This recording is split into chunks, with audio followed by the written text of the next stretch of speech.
The Bay Area's rock station, 107.7 The Bone. And with me in the studio, metal god, Rob Halford. Judas Priest, Fight, 2, Halford. Is there anything that you haven't done? No, but I'm sure we'll think of something before the end of today, Nikki. Hi, everybody. What's going on? Well, I was The thinking... metal god's in town. I'm flipping through this new stuff. You have a lot of new stuff right now. It's about ready for a box set, don't you think? It's enough for a box set. Accumulating. You've got Fight, The War of Words, the film, Yes. the DVD. Uh-huh. And then we have the Metal Gods. Whoop, that's not the right one. That's not Metal Gods. Here it is. Metal God Essentials, Volume 1. Mm-hmm. Yes. And we also have K5, which is Fight, The War of Words demos. The demos, yeah.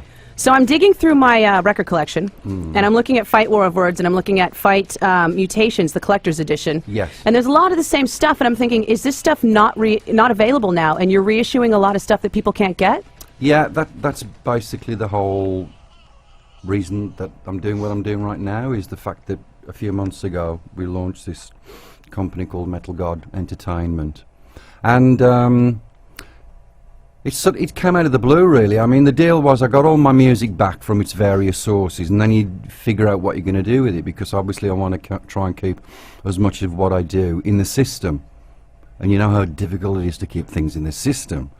So, especially with record labels disappearing. yeah, it's crazy. I mean, I've been in the metal business for like 36 years, and I've seen absolutely everything come and go and change, and internet and CDs and cassettes and 8-tracks, you name it. I've been through the whole thing, and it's all good. Where I find myself now with Metal God Entertainment is that we're able to re-release all of this stuff and just keep it out there.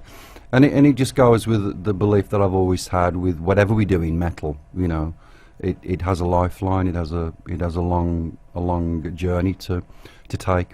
So that's what we've been doing the past few months. We went through a great release phase with Metal God Essentials Volume 1, and now we're roaring up the ramp with the Fight movie and the K5 demos that pair up to that. But there's other stuff that we've got, you know, in the pipeline that'll be coming out later this year, next year, whenever. So that's the question: is what will be the next thing? Is there new material coming from Fight? Do you still work with those guys? Well, I don't know. You see, we had the reason I'm in town today is because we've got the movie premiere tonight, which we'll talk about later. So I was in New York last week. I've been doing so many things in so many places. Where was I? I was in New York last week, and we had the first premiere in Chelsea. That was a blast. I was there by myself.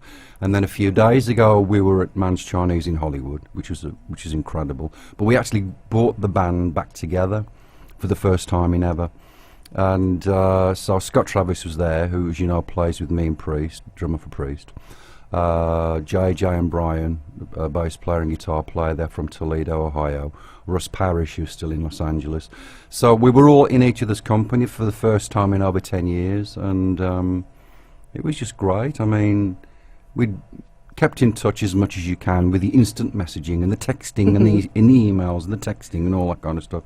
But we're actually, when you're in each other's company, it's just a really cool vibe. So we didn't really make any decisions. We're just enjoying this moment, and there's just an incredible amount of feedback coming from an enormous amount of Fight fans that are still out there around the world, particularly here in America. I remember what Fight played in the Bay Area when we first went out in the mid-90s. So, you know, it's like never say never. You know, the Eagles are never going to reunite, and they did. You know, so David was never going to go back schedule. to Van Halen, and you did. So, you know, it's all good. There's a possibility. We'll see. Nothing scheduled, but it's not ruled out. Yeah, and it's just a calendar. You know, I'm just so slammed with work, which again is a good thing, and it's just finding the time to make all these things happen. But we had a great night out in Hollywood a few days ago, and you know, who knows what might come of that. So what is the next thing on the pipeline then, since you got all of this material back? Yeah. The next thing that you are working on to put out? We're looking at the footage from the Rock in Rio show that I did in 2001, 2002. I went down there and played with Iron Maiden, and that's a spectacular event. You probably heard about it. There's about 250,000 people show up each time, and that particular year Maiden were headlining the bill, and the Halford Band were special guests on that show. So we performed at that amazing event, and we filmed everything. And Robert Menendez, who's the owner, was very gracious. He said, let me keep all this footage for my own use for a couple of years, and then I'll give it all back to you, which is what he's done. So we're looking at it, and it's all in high def, and it looks fantastic. So that's the next thing that we're planning to release. How hands-on are you with that? I mean, will you be in the editing room, or will they bring you finished products and you'll say, I like that, or I don't like that? Yeah, that's the only way I can do it, Nikki, because it's just crazy. Too much. I got too much to do.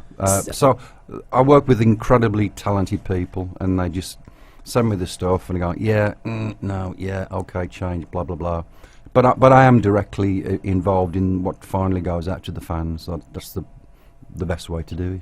So tonight at 8 at the Embarcadero Center Cinema, we're going to be watching The Fight War of the Worlds DVD in film version. Is that right? Yeah. What this is, it's split into two parts. The first 20 minutes or so is kind of a retrospective look, just in the media sense of what was going on around me, because this, as you know, is the first time I went into some solo activities, my first time ever away from Priest.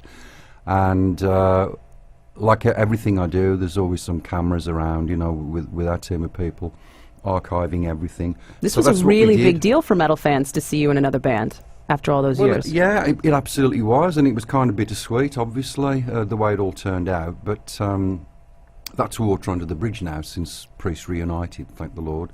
But yeah, so the first 20 minutes is like the media reaction to what was going on. It's me finding the players, going in the studio, going to Amsterdam where we made the record, and then the bulk of the piece is the live performance of the Fight Band, and it runs in sequential order of the War of Words release, which I think is kind of cool.